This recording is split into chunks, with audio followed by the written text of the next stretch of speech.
Welcome to Mindshift. I'm Brandon. Today's episode 5 of my newest series, Dissecting the Divine, in which we look at Francesca Stavrakopoulou's book, God, an Anatomy, and what a book it is. We just got done covering part 1 in the last few episodes. That covers the feet and the legs, and we are now moving on to part 2, which is 4 chapters on essentially the genitals. Now, I want to give a caveat. Even in referencing these upcoming chapters in some of my last few episodes, I got a handful of comments that were like, hey, I don't even believe in this God, but this feels blasphemous. And I understand that. But what I'd like to do is try to give you permission to treat this like any other religion, any other myth, any other lore, any other piece of history, any other look into the ancient world.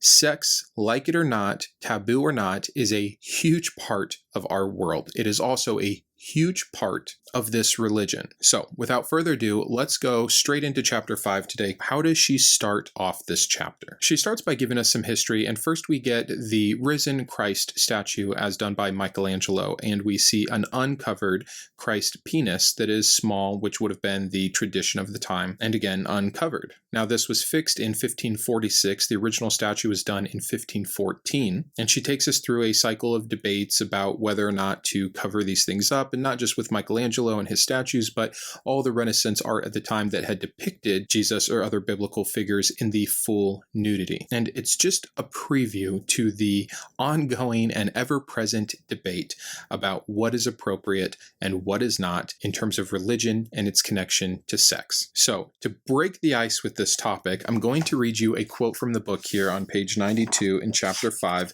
that will hopefully free us up to all these terms that we're about to use. The places and spaces between our legs trigger deep-rooted social and cultural concerns, particularly about their public display, and are coded with the values and meanings in ways many other body parts are not. These values and meanings are closely linked to the generative and changeable physiology of our genitals. After all, they are places of potent physical transformation.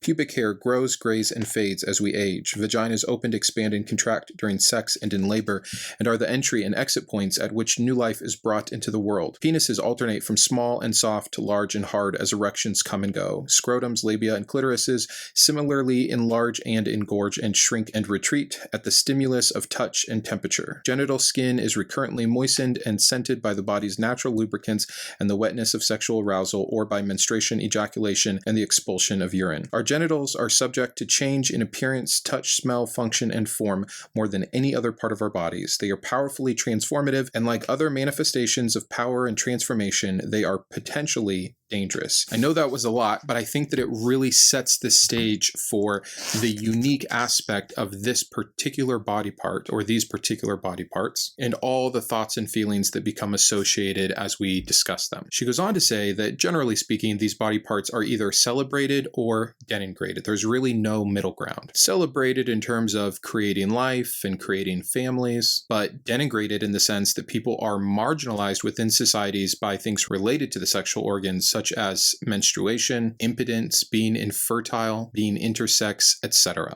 And that leads into a conversation on the importance of the cover-up. And we start talking about social norms and the labeling of which we have done. These are our private parts, right? We don't do that with anything else. We don't do that with the elbow or the ears or anything. The only things on our entire body that we have categorized as private are these. And again, I'd encourage you to zoom out, take a step back. Organically speaking, from an evolutionary perspective or even a creation perspective, biblically speaking, the naked body is just that. Different parts for different functions. Nothing should have been inherently good or bad or beneficial or not. But because of all the things that she listed in the quote that I read you, we've attached this extended importance and fear or danger with our private parts. She then does a really interesting comparison in looking at Yahweh versus Jesus, Old Testament versus New Testament, with some of these ideas and this evolution and change of what we expect, biblically speaking, about sex and its role and its good and its harm. We start with the story of Genesis and Adam and Eve.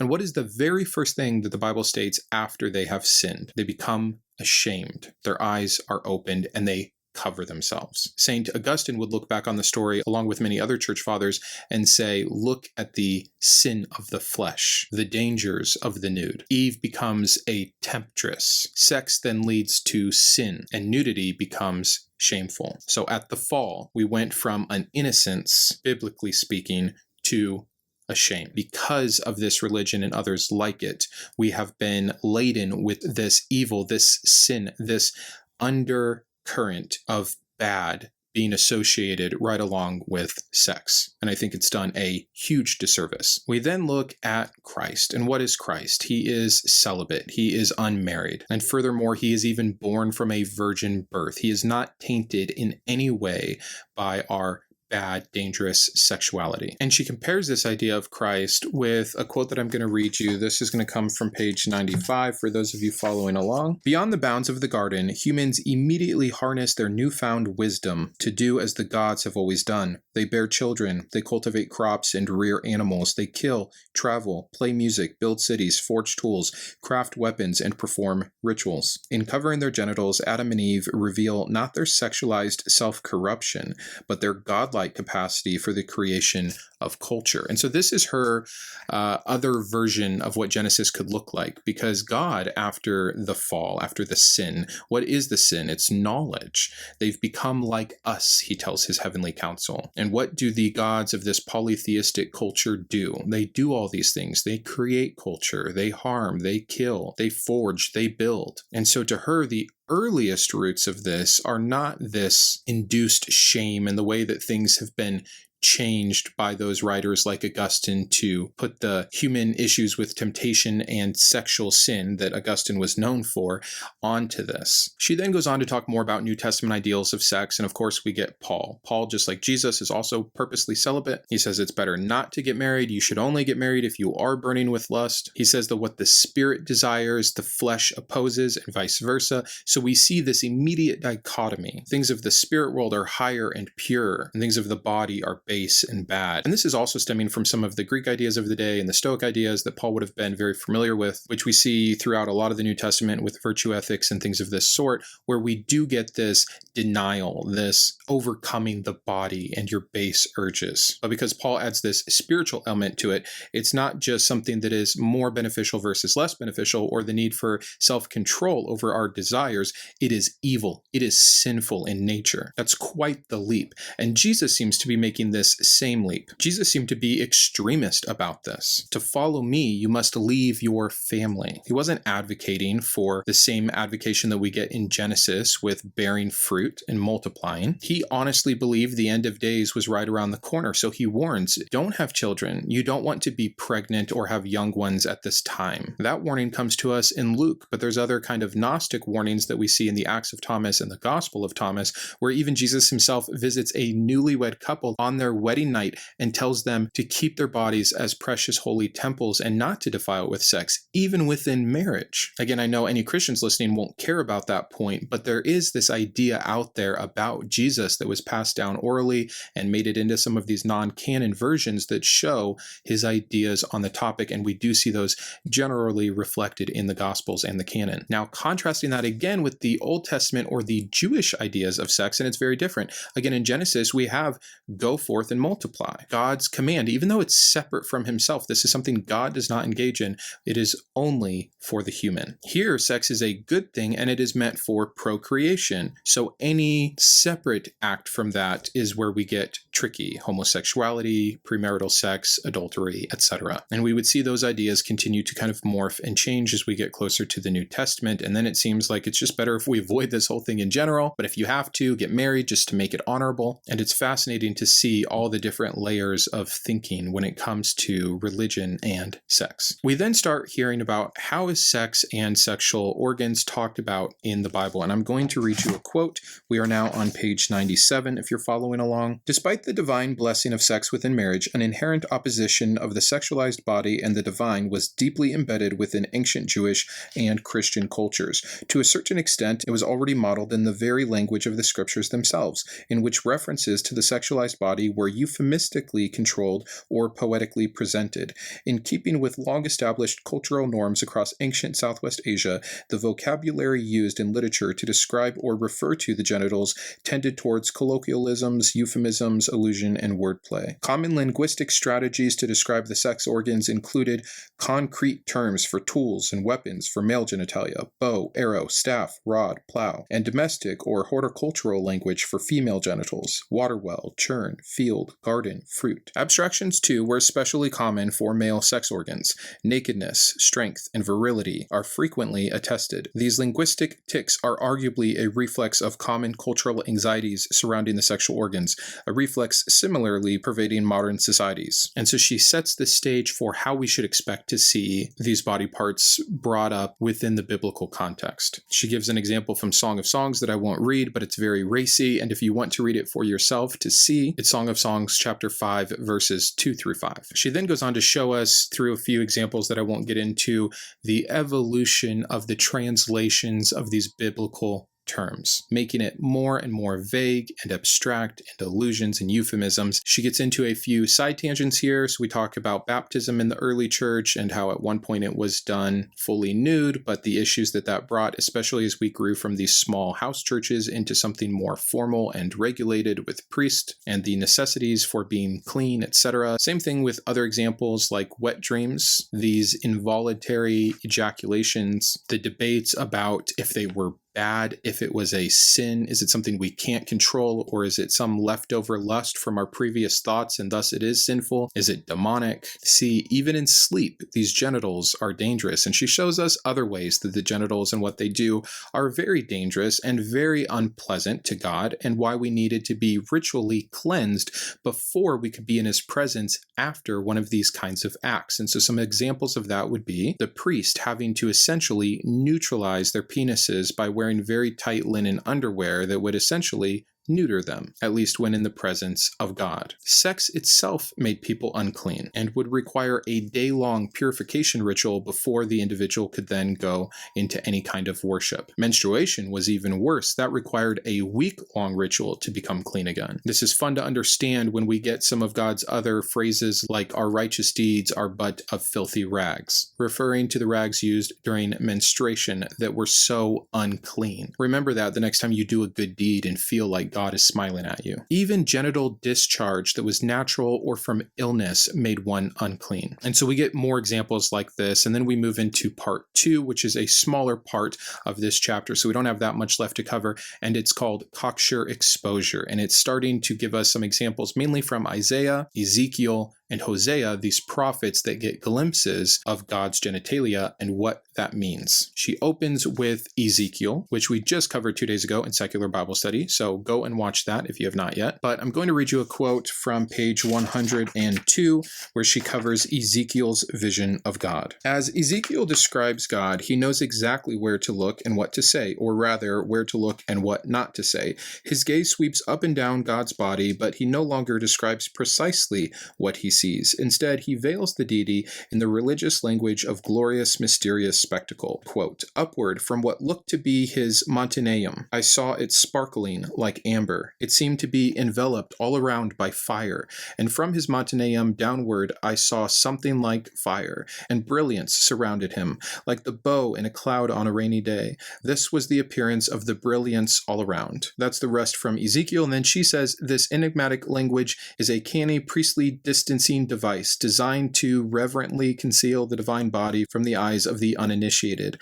But Ezekiel leaves exposed one body part, God's Montaneum, a Hebrew term traditionally and politely rendered loins or waist, but which more accurately refers to the groin and its genitals.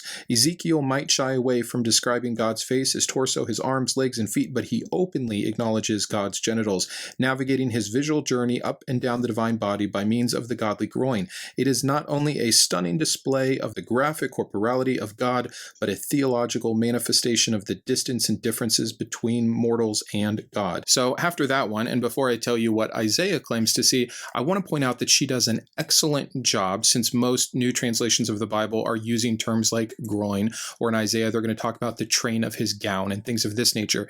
She does a good job showing the evolution of these terms, the original Hebrew, how else it is used in the Bible, and why we can know it's talking about the genitals genitals, etc. Because even for myself, after I read this the first time, I was like, I don't remember that. And I'd go and I'd read it in the Bible and I'd be like, well, I see some of that, but not all of that. But she provides explanation within the passages as well as within this amazing notes section in the back, and gives plenty of references for why she has made this assumption and why it is most likely very accurate. So remember that, because now we're going to talk about Isaiah's vision. His vision is the Jerusalem inner sanctum, where he gets to see Yahweh in all his splendor and glory. And in this vision, you have the seraphim flying around screaming, "Holy, holy," and they cover both their eyes and their feet, which we know to be the euphemism for their genitals. But who is not covering their genitals? God, Yahweh. His genitals fill the whole of the temple, as Isaiah states. This gigantism that we saw with God's feet, we now see with God's genitals, and there's good reason for this. This is power. And it makes sense because we also see this with El, Yahweh's father, back in the pantheon. There are many Ugaritic stories about El and his penis, whether it is finding the two young goddesses by the river and impregnating them after his exhibition to them. That creates dusk and dawn in the original creation myth. El refers to his own penis as the love tool of the bull. And the bull, which will become important here in a second, is an enduring ancient symbol of masculinity and virility and sexual prowess. She then goes on to do some comparative myths, which you guys know is my favorite part.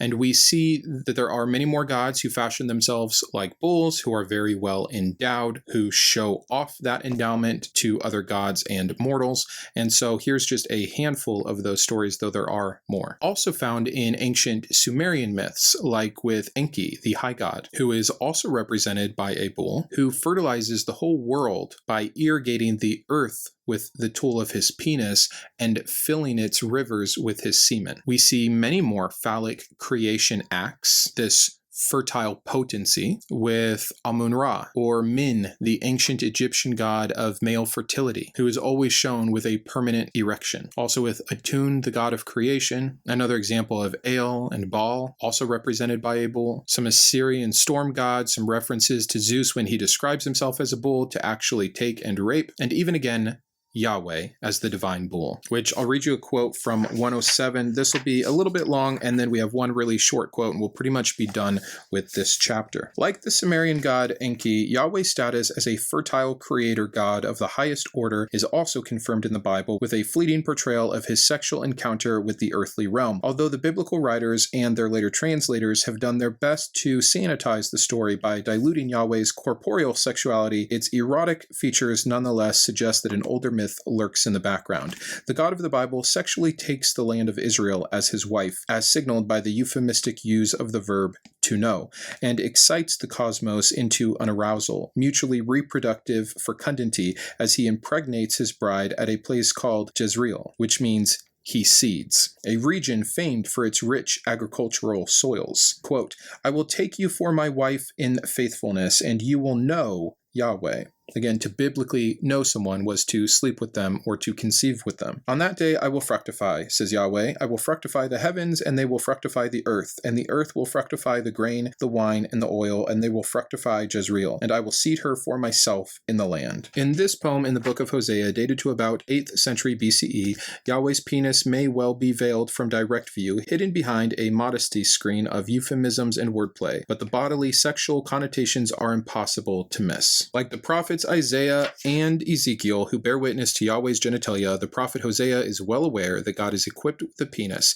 and it is large enough and potent enough to arouse and fertilize the heavens and the earth. So again, understanding these other myths and the Southwest Asian cultures at this time, it was so important to be a masculine, visceral god that had the potency to fertilize, to create. And we see a sexual component to creation, obviously based off the man-made reality that is how we create new life. I think it's all fascinating. At this time, in these societies, in these cultures, erect, masculine, giganticized penises, and even their exhibition were not something bad or evil or sinful. It's what made you divine. We have set the stage for the importance of this symbol in the ancient world, and it is now time to explore and find out all of the other litany of ways that it has become important specifically to this religion, to these believers, and to this holy text. So that's it for today.